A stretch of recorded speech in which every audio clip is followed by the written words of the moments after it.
Season 2, Episode 2, Gigs and Ghosts. And this week, do I have a guest for you? He lives in a land called Brighton. He is a vocalist in the Barstool Preachers. I welcome at this time, T.J. Fucking panda. Hello, mate. You're looking spooky dooky, man. Man. Thank you very much. Like my little light? I do, man. I do. Do you like the new Gigs and Ghosts studio? Where are you? Are you just in the cellar? No, this is Callum, the wonderful producer. It's his garage pub that he's made. Absolutely amazing. Was it a lockdown project? Was it a lockdown project? No, just things. Yeah, I've been drunk in here. I've been drunk in here a few times. It's good times. Wicked. Well, Callum, is it haunted? I can't answer that. Callum's what we call. Not yet. He's a non-believer. Oh no. Yeah, but anyway, welcome to Gigs and Ghosts, man. Thank you very much, mate. It's season 2, which is good. So that means we're popular enough for a second season. So what we're going to do here, TJ, is we're going to start, as always, by talking about your music, where you've come from, where you are now, where you're going to go. That's what is your life in music? What is your place? And then from there, we're going to bust on through to the other side and get paranormal and get fucking spooky and talk about all things ghosts. That sounds bloody special. I'm in. Let's do it. But you look fantastic. Have I said that? But you look fucking great. Thank you very much. Thank you very much. Don't often get asked to do a Gigs and Ghosts podcast. So, I thought I'd come on and do the bare minimum, really. I think we might be the only Gigs and Ghosts podcast in the world, to be honest. Oh, well played, gents. Thank you. Well played. So, TJ, you're in the Barstool Preachers, but is this where you began? Tell me your life in music. How did you get into the whole world of music? Just a minnow, dude. Just a minnow swimming up the urethra of overall classic culture. Can't say I did much different to a lot of other people. I think grew up loving music, grew up listening to music in schools in 15 different bands and playing every instrument really shitty. So first ever band I was in was called High Tech Hendrick, which was incredible. Thank you very much. We were about 13, 14. It was half Blink 182, half Bush Skits. So it was half what? Sorry, Blink like Bush Skits. Yeah, and half the Mighty Bush. Oh, wicked! It was yeah, man. Yeah, there's probably some really dodgy recordings laying around somewhere. And then I was in a band called the Johns. Who were just called Johns beforehand. It was Jack, Ollie, Neil, and Sam. So not one John in the band. Not one John in the band. I joined I became the. So that were fortunate. Yeah. And that was when I really sort of started to cut my teeth. We won like a South England Battle of the Bands and played some half decent sized stages. Didn't really tour much or sort of get out there too much in terms of doing what the Barstool Preachers do. But we were playing and we were sort of writing regularly, and that's where I properly fell in love with it. Then I did nothing for years and years and years, and I was away traveling around and scuba diving and doing this, that, and the other. And then moved to Brighton 8 years ago, and just sort of met Bungle, fell in love with Big Green Giant. Wonderful. And then wrote some songs from there, yeah. Well, I was looking into it. Weirdly, I thought the first time I met you was when you played the Parish the first time. But nay, this is not true. I found it all. I was going through my scrapbook, because I keep a scrapbook of all things Shiraz. That's adorable. And on one of them, it says The Underworld. And it was a punk rock all-dayer. I think it was like The Human Project on there. It was Our Good Selves. And I also saw your name, The Barstool Preachers. So that must have been 2015? Could have been. 2016? Because we came to the Parish quite relatively early, didn't we? Yeah. You snappled us and put us in the barn well early, and we loved you for it. So that must have been 2015, yeah. Yeah. I remember because it was Ian Armstrong who put it all together, and he got me to design the poster. And then the poster was in fucking Kerrang, and I was like, I did that poster. I'm Kerrang famous, man. I fucking love that. He would do anything not to do a job himself. That big time. Love him. What was the poster of? Do you remember? What was the? It was Krampus. Yeah. I did it on Comic Life Magique because I don't know how Photoshop works. And it was, yeah. And yeah, I was just like, going, look at that, Barstool Preachers. Most of the bands now who were on that lineup broken up because bands just quit nowadays. I know. Human Project recently as well, eh? Yeah, just a few days ago. That's a pity. That's a heartbreaker. That's a very talented band. Yeah, really good band. Like English propaganda and a very attractive singer, Johnny. Very attractive. Handsome. Very handsome. Handsome. Yeah, catches the eye. Doesn't let it go. He does. Oh. He gives me what I call a lazy lob on. I love that. Just a gentle diesel. You know what I mean? Yeah. Are you joining me for a drink today? I am indeed. I am currently staring at a red stripe, which is now covered in black lipstick. Nice. So yes, Barstool Preachers started, and this has been your life now. It's been your life for how many years? 8? Did you say? 8 years, something like that. Yeah, 8 years. And you've done a fucking lot in 8 years, man. It's very impressive to see. Thanks, mate. Thank you very much. It's been graft. You know, we've all kind of put a shift in and done the miles, but I think we've done more than we thought we would at this point. Definitely. Yeah. You know, when we started, we had no ambitions of doing anything apart from ticking some childhood boxes off. So going to America, playing a stadium, all that sort of stuff was all just, let's see if it happens. You can't just nonchalantly say, I went to America, played a stadium, That was it though, man. It didn't, they were bucket list things. So if we'd have done them 20 years after we started the band, I think we still would have been pretty stoked about it. The fact that we've done it in 8 years, is just down to a bit of luck and a bit of hard work, I think. Well, yeah, it's like you are a hard-working band. I was talking to Carl about it, like how you all put the work in. You all have jobs to do. Like if you're doing a tour, each member of you will focus on different towns and push it and stuff like that.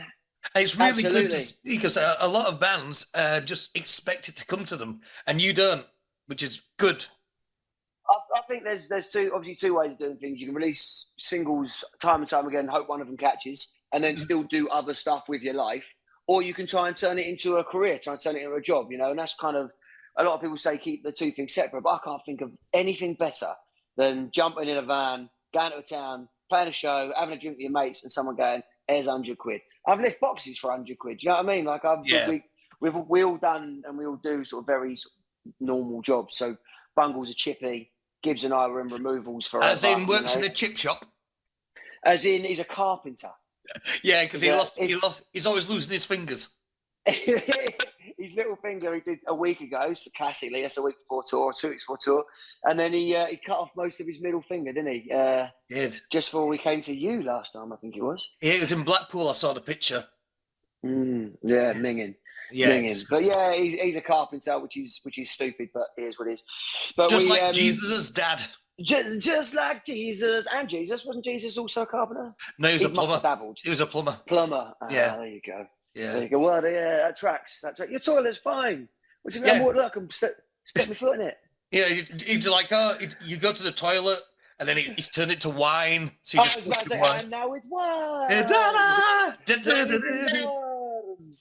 So what do you do for a job? Nowadays, I suck the corporate teat and do some marketing work. Yeah. But for forever and a day, I did removals. And that was just because we were on tour so much that you come home and sort of need to put some cash in your pocket. So we do that for a couple of years. Gibbsy got me into it. Yep. So he owes me 2 vertebrae. But yeah, he's still doing some of that. He got into, what do they call it? I was going to say he's transitioning, but he's not. That's the wrong thing altogether. Transposing songs for other people. So he does a bit of that on the side now. So Sweet. Before the big plague flew, we were in a position where we'd all chucked in our day jobs. We were all like, let's just do this full time. At the point we were living in this property guardianship in Brighton. So Gibbs and Tetley was in a band, also used to live there. So 3 of us out of the 6 all lived in this same legal squat. So we didn't have to have much money. We could just tour and come back and hang out, and that was great. And then then the big pause. So after that and during that, we had to kind of go back to work and take whatever jobs we could. But now, fucking roads opening up again. We're tour a bunch, and here we go. Yeah, I'm not what you call a jealous person, but you made me really fucking jealous. Yeah, you've played stadiums, couldn't give a shit, but the one two of my favorite bands in the whole wide world that I've got tattooed on my body, and you did a tour with both those bands at once. The Bronx and the Bouncing Souls. That was a fucking mental tour.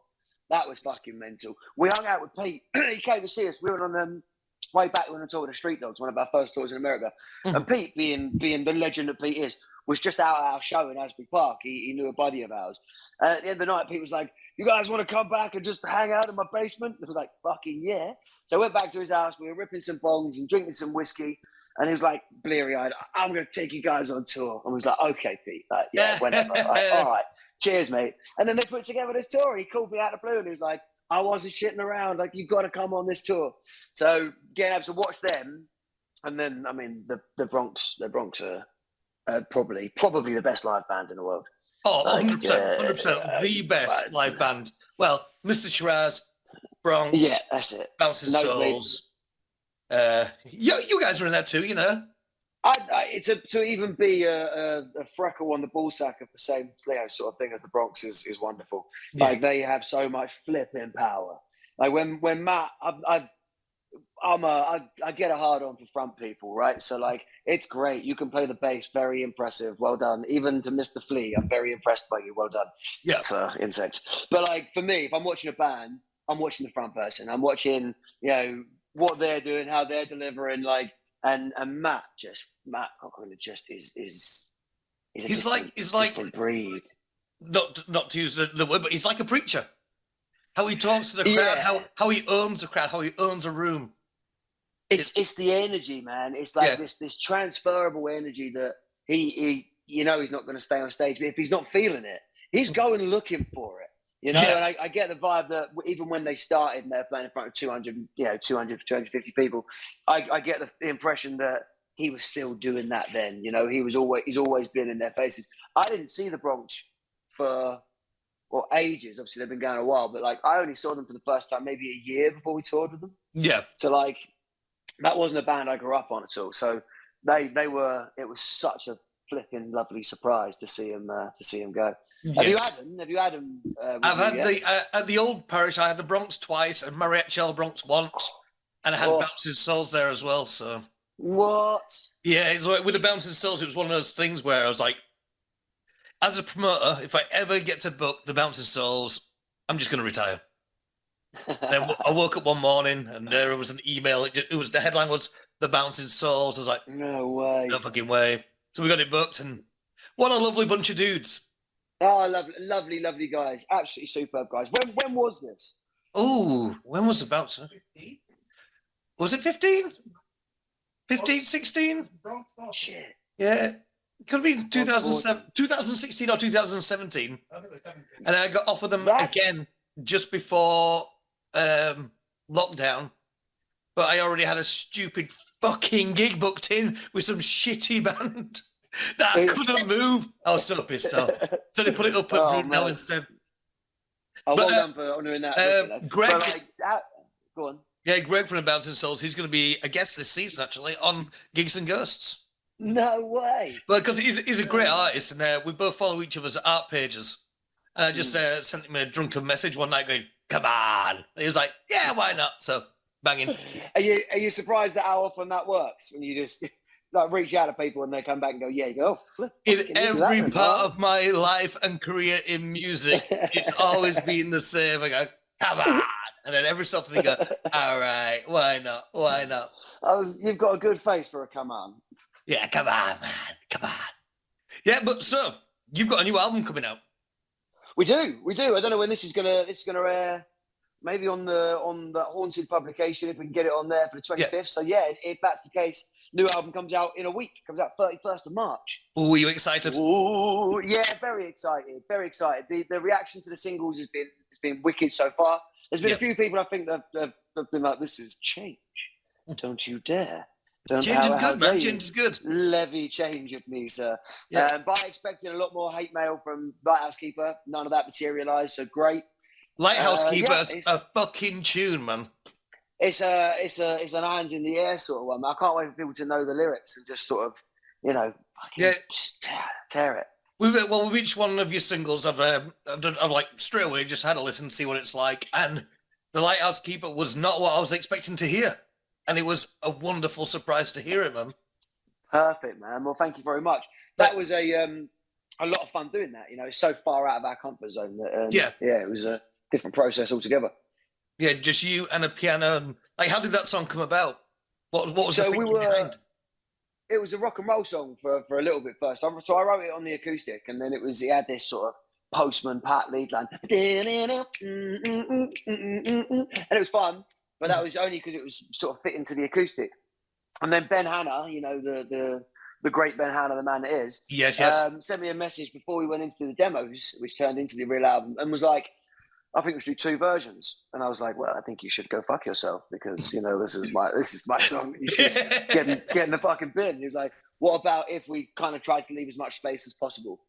Because we'd been messing around with a piano intro in the pre-pro before to try and give the album some breathing room. But then when he heard that, he was like, let's commit to it and see what happens. And then on that night, Dr. Carl was feeding us all mushrooms, and we turned all the lights off in the Waterloo, pressed record, and took it live. It's just me and Alex Hay, the pianist. And we literally just sort of stood a foot apart from each other, delicately tripping balls, and then took the track. That's good. The fact that you were tripping as you recorded it, that's special, man.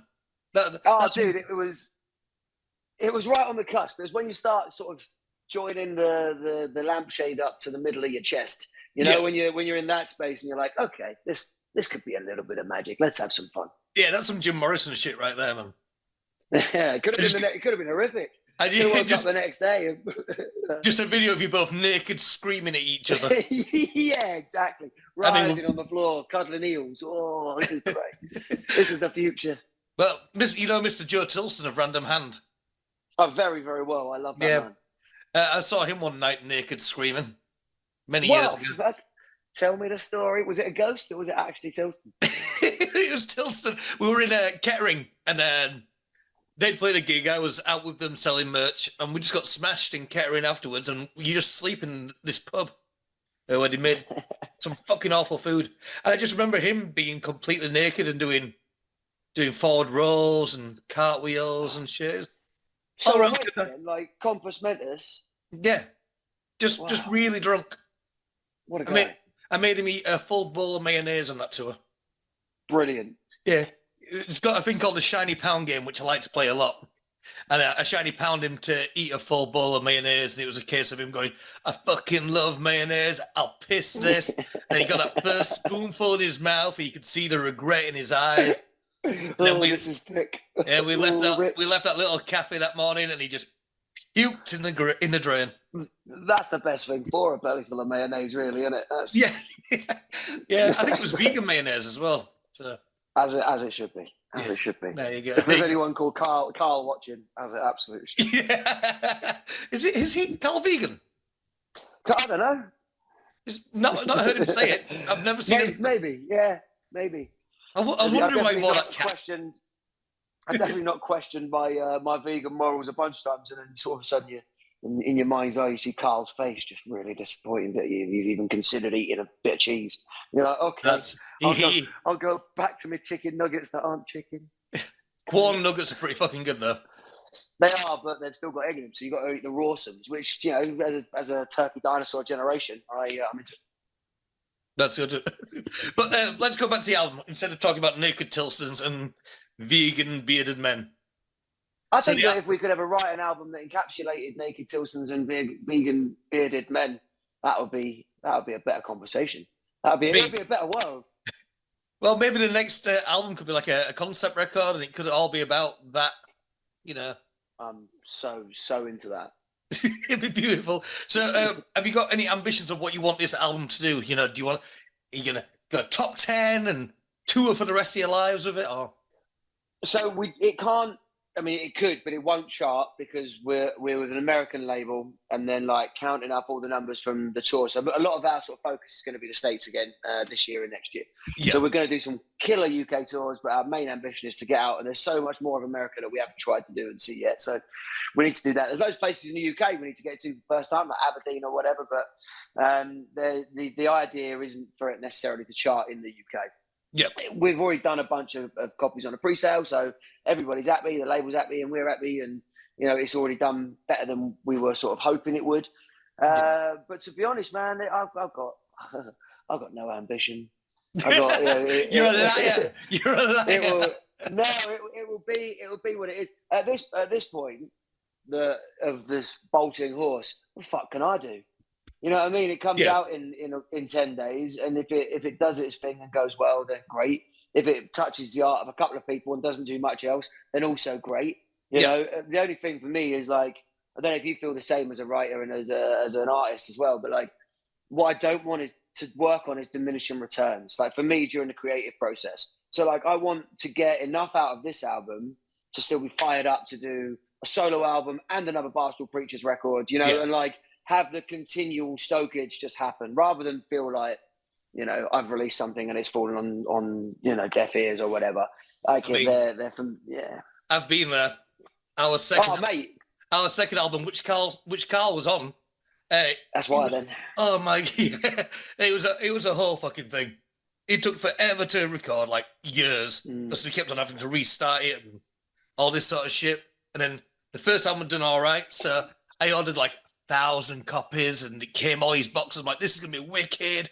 That album flopped harder than anything in the world. I remember moving out of my apartment about a year and a half later, and I was moving everything out and going to the skip with 984 CDs. No.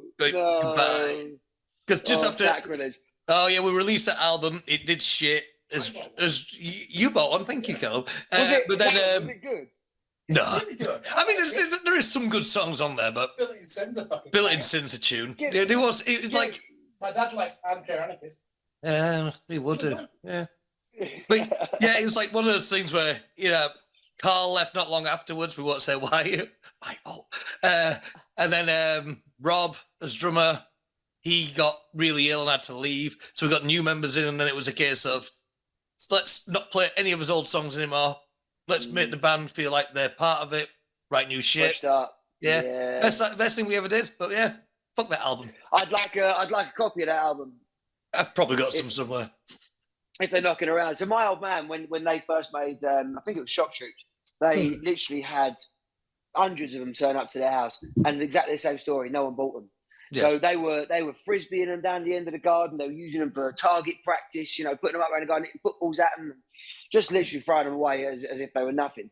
And now, fucking, they go for like 300 quid a pop. So maybe your second album's going to be your fucking swan song. People are going to come all the way back round to it and go, "Oh, where are these? These are Aero Giants kneecap rare." Like, what fucking? I mean, it had a fucking cool cover. It was like an octopus man kissing a real woman. Love that. Love that. Is it on Spotify? Yeah. Are you sure? Yeah. It's on Spotify. Get in. I'm putting it in. Yeah, get in there. I'm having it. Don't you worry about that. I'm going to message you after. Nice one. And was it Carl's fault? Just between us, just between us friends. Right. I'm going to tell you about one song on there, which he's like, I've got this fucking great idea for a song. I was like, wicked. And then he played it for us, and all I could think was, that's 100% a Biffy Clyro song. He was listening to a lot of Biffy Clyro, but we put it on the album, and then everybody who would listen to it was like going, that's a Biffy Clyro song. Yeah, it is. I mean, if that album had ever done anything, Biffy Clyro would be very angry and would be very poor. There you go. Wow. Stupid Carl. But, stupid Biffy Clyro. Yeah. I want to hear a tour story. Give me some tour stories. Okay, we've had a few good ones. When we were touring with Totenhausen, and we'd always done 10 dates in Germany and then 4 dates in Holland or something, because we just were getting paid 50 quid a night, so we had to keep it as close as we could. Yeah. So when we were touring with them, it was going from big city to big city, and excuse my frog in the throat. And every night we'd have to buy a new block of hash. So there was the celebrity chef His name's Ollie, who used to run the backstage bar. Yeah. He knew a guy who knew a guy who knew a guy. So every night we'd buy this block of hash, and we'd have to leave countries the next day, and we had no time to smoke it. So we did our best on them. And after about the third or fourth day, I was like, I'm running out of money because I'm spending it all every other night on a new block of hash. Like, Yeah. this is ridiculous. So I get in the car, in the van, but didn't tell anyone. I still got a block of hash in my pocket crossing the old Swiss border. And we get to the border, and anyone's done it will know that, you know, that's a pretty strict one. And we got to the Swiss border, and the guy pulled us all over, and then I start to, you know, sweat. I'm like, brilliant, this is fantastic. So I've got a pack of Jakemans in the door of the van. So I'm sitting co-pilot, and I've got a pack of Jakemans in there. So I take one of the wrappers out, pop the cough sweet in, wrap it back up in the wrapper, back down into the thing. Now in this bag, there's probably 4, maybe 5 Jakemans. We get out. I haven't told anyone, obviously. I'm riding the old panic train thinking, this is it. This is a very polite midnight express about to happen. I'm going to get, you know, I'm going to get touched and then weighed out in gold. Nazi gold.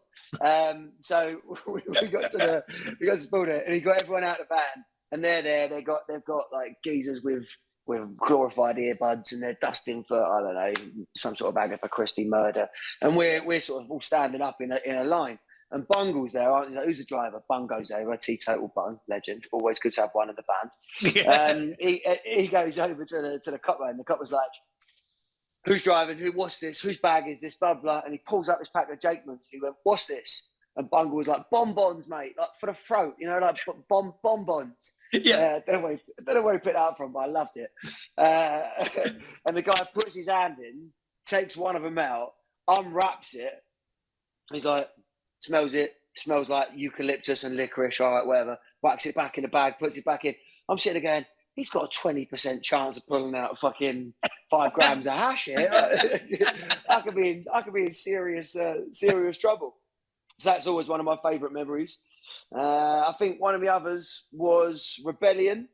Have you seen that scene in Family Guy where they drink the Ipecac and they're all just like projectile vomiting? Yeah.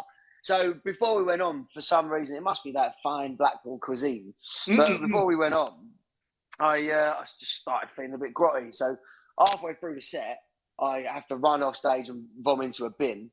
Come back on, you know, finish the last 3 or 4 songs or whatever, but progressively feeling worse. And this is like our first closed down set at Rebellion. So there was, you know, a few thousand people in the Casbah. Right, last thing at night, and we were the last band on. And at the end of the show, I was like, thank you, good night. Sprint off stage. I'm then projectile vomiting like a sprinkler across the backstage bit. Vomiting and found this bin, vomiting into this bin. And Bungle comes up to me and he's like, shut the fuck up. I'm like, that seems like an inappropriate response to your best mate who's clearly dying. And he's like, no, seriously, for a second, just shut the fuck up. And leaving the doors of the venue and singing all the way through Blackpool, you could just hear them all going, whoa, Barstool Preacher, as they were just leaving and sort of pissing off into the northern night. And that was that's another memory that. So a nice memory with a nasty one. You've got snot pouring out your nose, vomit coming out your throat. But you can hear them singing for you. Just for Bungle. Shut the fuck up and listen. Oh, yeah, great. Weirdly, I projectile vomited at Rebellion Festival as well. But Nice. Yeah, mine's because we'd smuggled a load of peyote back from our American tour. And I thought that was the perfect time to take it. Was not. Was before or after playing? Oh, after. Okay, Yeah, it was one of those things where we were like, we don't need a hotel. We'll sleep on the beach. Forgetting it's fucking Blackpool. You're not sleeping on no beach. So we had to sleep in the car on the first night. On the second night, his old drummer had a hotel room. And because I was off my tits on peyote, he's like, sneaked me into his hotel. And I was tripping balls, freaking out. So much so, he went back out and left me alone. The owner of the bed and breakfast opened the door and peeked in to see what was going on. I'm just there, eyes wide, in the darkness, duvet over my head. What is this? Good old Blackpool. Fucking love Blackpool. Yeah, it's got some character. Yeah, I can't hear you.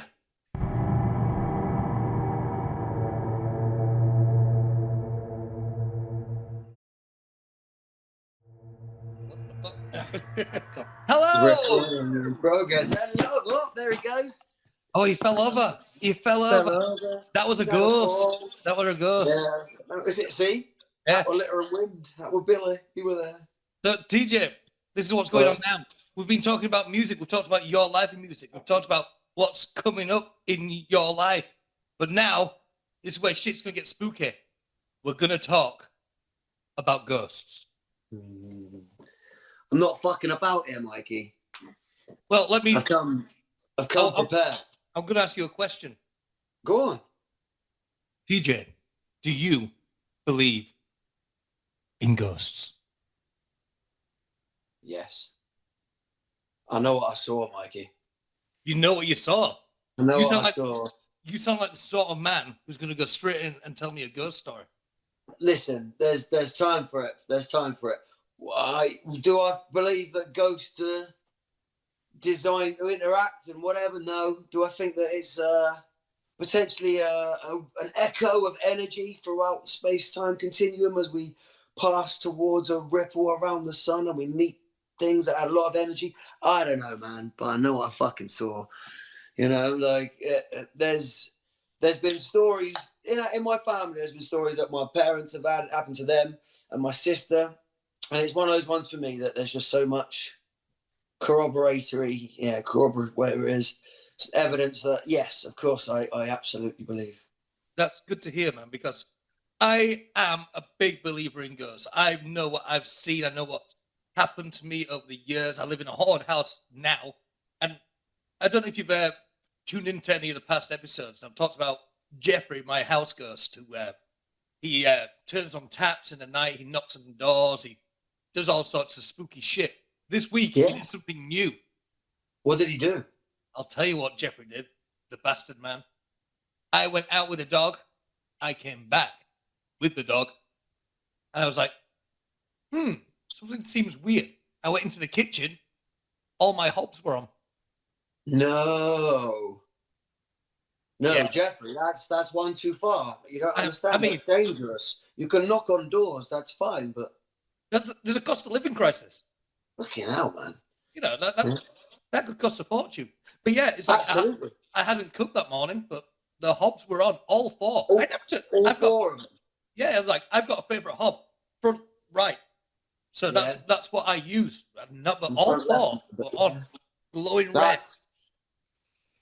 That's dangerous. You need to have some sort of word with Jeffrey. I feel like, you know, that's not like him turning the thermostat up. That's you know, there's repercussions to that. There is. I mean, I did my usual Jeffrey, but luckily, I've as of yesterday, my house is now sold. The lovely family who bought it, I did not tell them about the ghost. That's You've not told them. You're gonna no. You're gonna have to tell them. I don't think I want to. You've got to tell them. Otherwise, you're that guy. You're that guy in the film that doesn't tell them. You know, like. Yeah, the thing is though, I moved into that house 2 years ago. I think we bought it, and when I go look at any house, I ask two questions: what's your spider situation, and is it haunted? They said not many spiders. That was true. They also said, nah, no ghosts. Liars. Liars. Well, fair enough. You're perpetuating Jeffrey's curse. I'm into that too, you know? Yeah. Let him be a surprise. A pleasant burning down the house surprise for the next people. God, I'm worried about my dog now. He's at home alone. No, it can't be bad. He was with me. Anyway. He could be cooking. I want to know what you saw. You tell me. So I saw an old geezer with a young boy walking down the hallway at my mum and dad's house, walking away from me. I had the door open, and they walked up the hallway, and like heavens to Betsy, I know I saw it. It was a completely different sense of understanding. You know what I mean? It wasn't when my nan died. She came and sat on the end of my bed and had a conversation. Now, how much of that is a projection and an emotional cry, whatever? I don't know, but. I don't know. I have no reason to see this old man and this young boy walk down the hallway. I don't have an emotional overlay, so I don't fucking know. What was your reaction when you saw old man and said boy? Totally calm. Just completely calm. Really? Yeah, they weren't threatening. There was nothing happening. My sister saw a young girl when she was staying at. I mean, in fairness, my sister gave off her tits at the time. She was at a UEA in Norwich, and she said that they turned to save on money. They turned the downstairs living room into her bedroom, and like she had a double bed in there, and she had all these photos up around the room, like that she printed out of all family and mates, and probably Hanson, and it's like one night she woke up and there was a young lady sort of just walking around perusing, just having a look at all the photos and that sort of stuff. Again, no harm meant, I don't think. My mum and dad's old flat. Now that there was some Jeffrey Hobb action. Turned all the thermostats up middle of summer. Turned thermostat all the way up and shut all the windows. Again, coming back to that. Polar bears are starving. They're coming back to that. They also had one of the old ovens, you know, ones with the handle, and you have to give it some and lift it up because there's a 2-layer thing with the furry felt bit, and it used to take them effort to do it. And he said, like, one day it started banging like that. Oh, I don't like that. No, that's not the scariest one, Mikey. This is the one that kept me up as a child, and you know, maybe they embellish, but I'm prone to believe it. They said they had a party and they bought one of those lovely hi-fi systems that had at the time, you know, the big old stacks that you used to get, and every one was now a button on your phone, but every one was an individual tiny little unit. And they had one where you plug a microphone in and record to tape. So they thought, let's have a party, record it in the background, tell everyone it's happening, and just sort of have some fun and listen back the next day.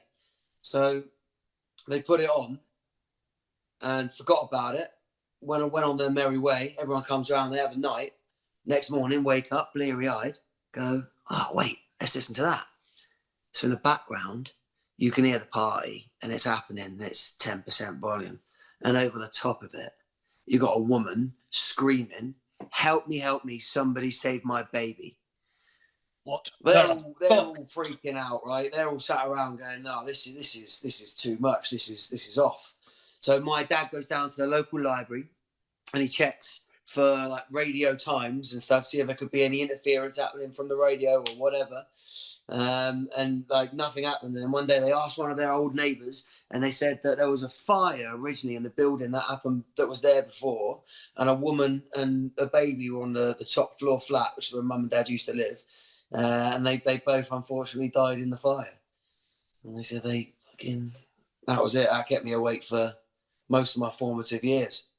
Ooh, that scared the shit out of me, man. My hairs are up. Yeah.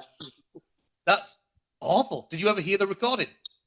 No. So classic, I was like, where is it? Is it in the loft? I'm going. You know, give me a headlamp. I'm there. And they said that, well, mum said that it's in a box that was at my old nan and granddad's house. So, you know, well, one day, if it ever comes to light, I'll share it with you. Yeah, well, I kind of want to hear it, but I also really don't. You'd have to hear it, wouldn't you? If big time. I mean, found it, you'd have to. The amount of ghost videos I watch, I've talked on this about, like Nuke's top 5 on YouTube is my favorite. But me and my friend Johnny Sellers, when a new episode's up, we message each other, and he's like, the new one came up the other week, and he's like, watch it, man, watch it. So I was like, I'm gonna watch it, but it's nighttime. So I watched the first video of the 10 that he showed on this episode. And I was like, watch this in the morning, because it was so scary. Like, it turned my shit white. You know what I mean? Yeah, man. Tell me, lay it on me. What did you get? Oh, man. Well, it's just, I can't even. Oh, it was something like the story you were just saying about, you know, someone screaming, save my baby. And it was a guy who'd been on a fishing trip, and he's outside a public toilet just filming, and he can hear this woman just blood-curdling screaming, help me, from the toilet. Somebody help me. And it's so loud. And he runs into the toilet, and you can hear her screaming, but the toilet empty. Oh. I didn't like it, so I was like, I'll watch it tomorrow morning. So I watched it in the morning, and then the other 9 were also very scary, but I can't watch that shit alone in the dark. Do you have a favourite? I'm not sure if you've been asked this before. I'm sure you must have been on the show. But do you have a favourite ghost or a favourite story or a favourite photo even? I have a photo. Have you got your phone on you? I've got my laptop. Right. Well, see this T-shirt wearing here, the attack from Florida. with a ghost on. The guitarist from that is a good friend of mine, Brad. While I was in Orlando, we were chatting one night about ghosts, and he was saying how he's never been a believer, but he was staying in a haunted hotel on a video chat to his missus. So I'm just going to find it on here. Do it. I'm in. And on the video chat, something appeared behind him. And she sent it to him, and he showed me this picture, and it was awful. It was just awful. Oh, my back's gone. I'm just waiting for it. Oh, yeah. My app.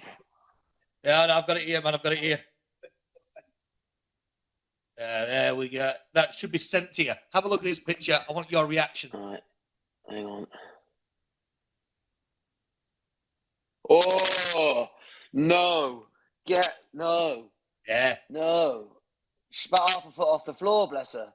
Yeah. Looks like she's wearing some sort of lace up. That's all. No. No, thank you. Hair up in the bun. I've not shown the people at home this picture, but I like to show each guest because I want to see people's reactions. And every time it's that reaction, man. Well, yeah. She's nailed it. She's got a haunting down to a fine art. Yeah. Yeah. Well, gentle hover.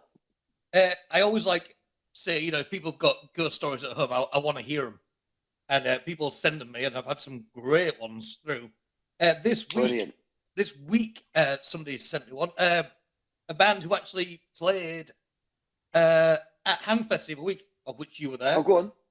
Yeah, it was lovely. Yeah, the band called the Tall Trees who played. Cool, nice. And I said I'm going to get them in at some point because all three of them. That okay, Callum? Gonna bring three guys round. Gonna get down. But yeah, he's. Do you mind if I read? He's a believer. He's great story. I'm gonna give me. Yeah. So it's like fucking hell, Mikey. I'm really enjoying gigs and ghosts. The amount of goosebumps I've got are unreal. Yeah, boy. And he told me this ghost story of his. And here we go. The house I grew up in, a little back-to-back terrace, was haunted. As far back as I can remember, there was always creepy shit happening. The house itself just had a bad fucking energy. And I didn't even realize what that meant until I eventually moved out into a regular house. You always felt like you were being watched, never alone, always random feelings of dread and proper fucking cold all the time. As a small kid, about 6 or 7, I used to wake up in the middle of the night to whispering all the time. It sounded like people arguing, but trying to keep it hush. It'd be coming from right behind me sometimes. Oh, that's got the... Yeah, it gets worse, man. It gets worse. My bed used to shake at night. I used to lay there scared shitless. My bed fucking shaking away. The blinds used to do it sometimes too. This one night, I thought, you idiot, it's you who's shaking, not the bed. You know, whacking off or whatever, makes the bed shake. Trying to rationalize with myself, so I hopped out of bed and I sat my remote control on the corner post of the bed and watched it just getting rattled straight off from the shaking. My mum went mad at me one time because she thought I'd been drawing on her beloved pine bed. Probably only just paid off from Littlewoods. Like primary colour crayon marks. I swore it wasn't me. They started appearing in different places in the house. I thought there could have been some pretty reasonable explanation for them until years later, when my mum moved away, the same markings appeared on her. Oh. I pointed them out to her. No way. Yeah, gets worse. Oh. I pointed them out to her, and she went pale. When I was a kid, she used to fob me off when I told her what I'd heard and what I saw, trying to stop me from being scared, I think. It wasn't until we moved out she told me she experienced a lot of stuff herself and ended up getting the house exercised. Didn't work though. And it goes on. When I was a teenager. That's unbelievable. Yeah. Oh, dude. Like, now he moves on to when he was a teenager. All sorts of mad shit happened there. My friends now are rich. My wife now saw it all too. Guitars ringing out, string by string. In like rooms where nobody was in. The clasp of my snare drum in my room. Ooh. The clasp on my snare drum in my room began randomly releasing at night, being woken up by something shouting in your ear. Mad shit. Fucking hell. It goes on. Fucking hell. This one time, me and my mate, about 16, were playing Tony Hawk's Pro Skater 2 alone in the house, and we've both fallen asleep, sat next to each other. On the couch with the game on pause. Woke up to hearing the whispered arguings right behind our heads, just like when I was a young kid. Me and my mate were both staring at each other thinking, what the fuck is that? almost like we couldn't move and do fuck all apart from look at each other. And then all of a sudden, the whispering stopped. And it's clear as fucking day. They went, shh, they're awake now. See, now it made him feel weird just typing that. And it's the last thing, I'll say honestly, me and Rach started going out at 17, so I had her stopping with me at the house when my mum went to live in Australia with my sister. This one night we were sat eating tea, and all of a sudden the preview box floated off the stand it was on. No way. And smashed against the wall. The TV went off. I pulled out the stand thing, and every single plug had been unplugged from the extended. So weird. I should mention as well. Whilst they were there watching it, though, like, while they were watching. Flipping heck. That's a boldie. That's a bold ghost. I should mention as well that my wife was the biggest non-believer as well before she experienced all sorts of mad shit. Mate. That's Aaron from the Tall Trees. Cheers for that, man. Get him on.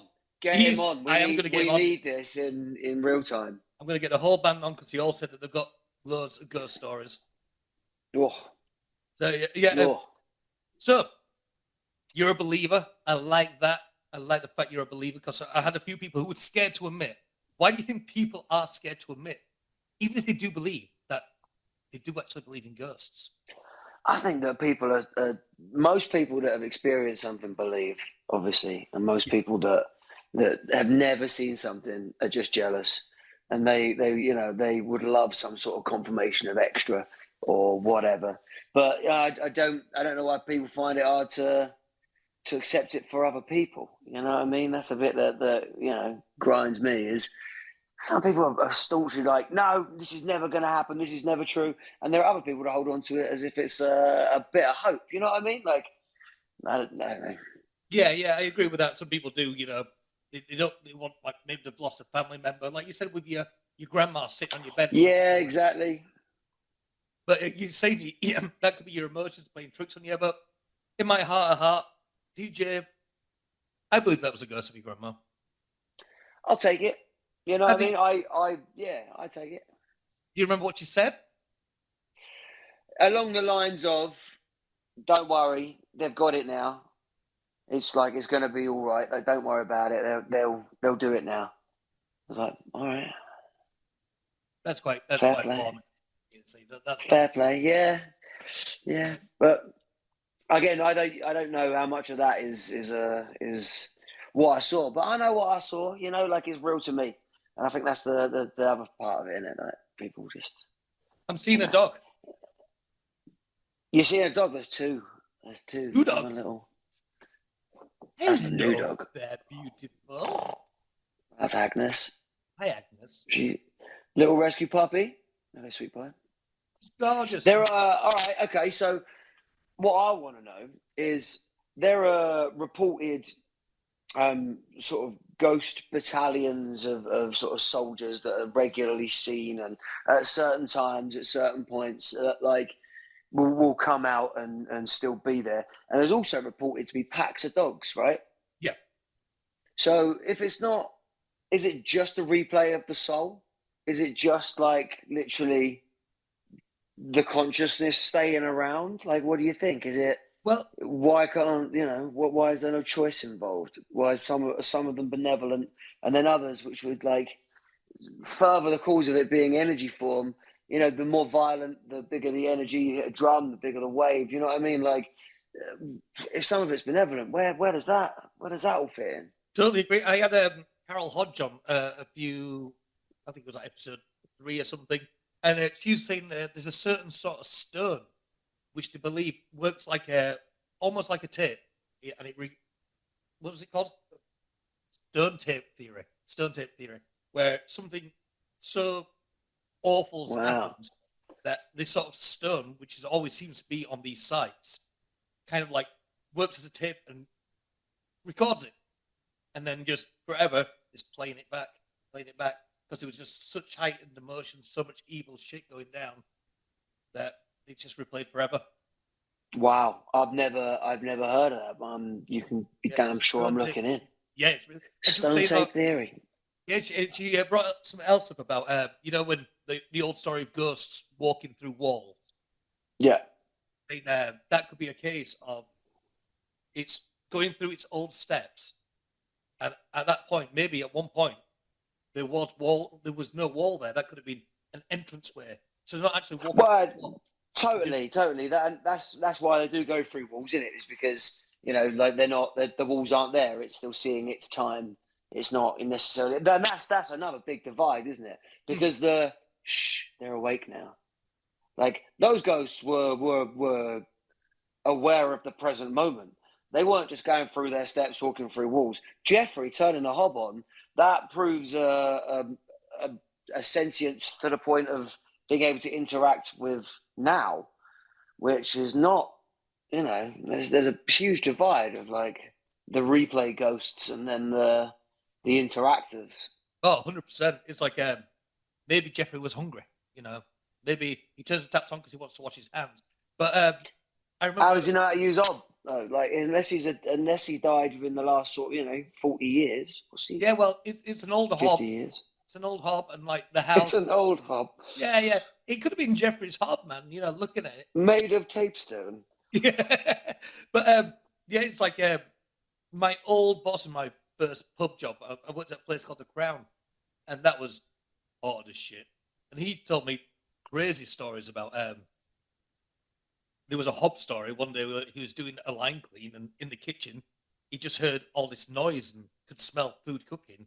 And he went upstairs, and a griddle that he having like Yeah. the burgers. On that was 4 smashed eggs just cooking away. Oh, full Ghostbusters. Yeah, big time. Ooh, love it.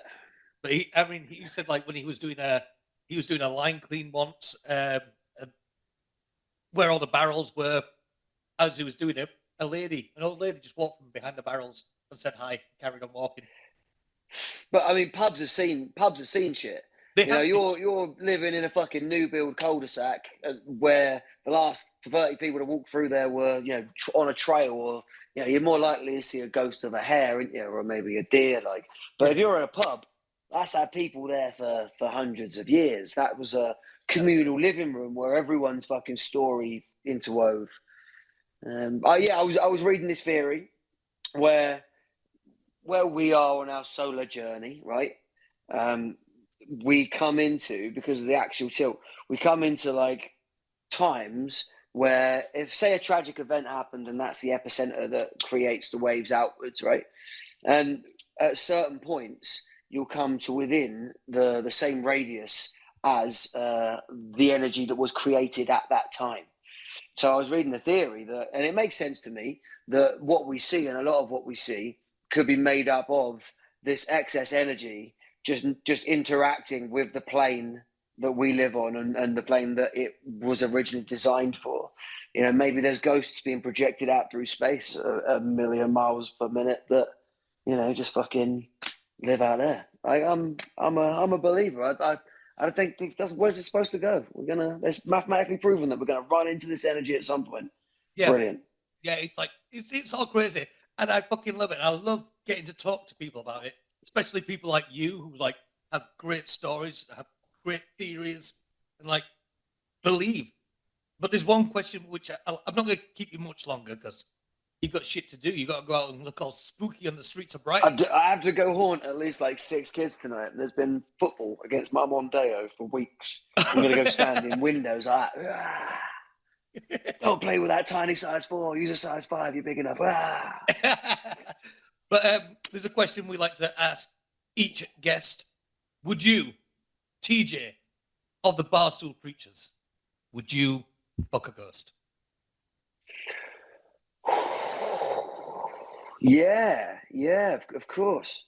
Yeah, of course. I mean, with marital consent and fucking the situation being correct, and it being an entered into freely from both parties. Fuck yeah, why not? You know what I mean? Like, who wouldn't? Yeah, we reached a conclusion a few weeks ago that it is cheating. So yeah, like you say, if you've got consent. It's definitely you're still fucking something. You know what I mean? Yeah. And I guess because everywhere. Yeah, I guess it, as well as the ghost, you're talking about what animates the ectoplasm as well. You know what I mean? You are talking about a soul, a being. So, like, you know, it's definitely cheating, 100%. Kesha loved it. You know the story of Kesha fucking a ghost? Didn't know that. I'll have a look at that tonight, man. Kesha claims All right. that she's had sex with a ghost. That it was a good time. Did it give her an STD? Because there's lots of people shouting about that in rural churches across the world. Maybe. I don't know. I don't think it mentions that. Like ghost AIDS or something. Yeah, absolutely. Oh, I haven't had sex with anyone. It was a demon. Yeah. It was a love demon came down. Do you believe in sleep paralysis demons? Do you believe in the other side of the supernatural, the Slender Man and the Hat Man, and like not just ghosts, but you know, beings? I believe in everything. Absolutely everything. Loch Ness Monster? Yes. Bigfoot? There. Totally. That's what, you know, that's total. Cryptids? Yes. Sleep paralysis demons? I watched a great documentary on that, and a lot of the guests have talked about that, and they've all got the exact same story. So yeah, don't like it. It's freaky, scary. Don't like it. Yeah. But TJ, I want to thank you for joining us on this The Gigs and Ghosts Season 2, Episode 2. Like my sign? Love the sign. Love the podcast. Thank you for having me. Boo! Ooh. But yeah, good luck with the new album. I'm very excited to hear it all. The 3 tracks I've heard so far have been great. The tracks I've heard you play live have all been fucking great. Do you want to tell the people what it's called? Once again, when it's out? But above the static is called, and it's out March 31st. Yeah, go grab it. It's doing good. And then you're on tour throughout the UK, throughout Europe, throughout America, all year long. And then festival season, and then back to America, and then back to Europe, and then finish in the UK at Christmas. With a gig in Huddersfield. With a gig in Huddersfield happening. Lovely. Well, thanks again, man. It's always a pleasure to talk to you. Best of luck with the album. Hope you see some ghosts tonight. Have a good time, man. Thank you very much, Mikey. Cheers, Callum. Thank you, mate. This has been Gigs and Ghosts, Season 2, Episode 2 with TJ and myself, Mikey Shiraz. See you next time. Spooky!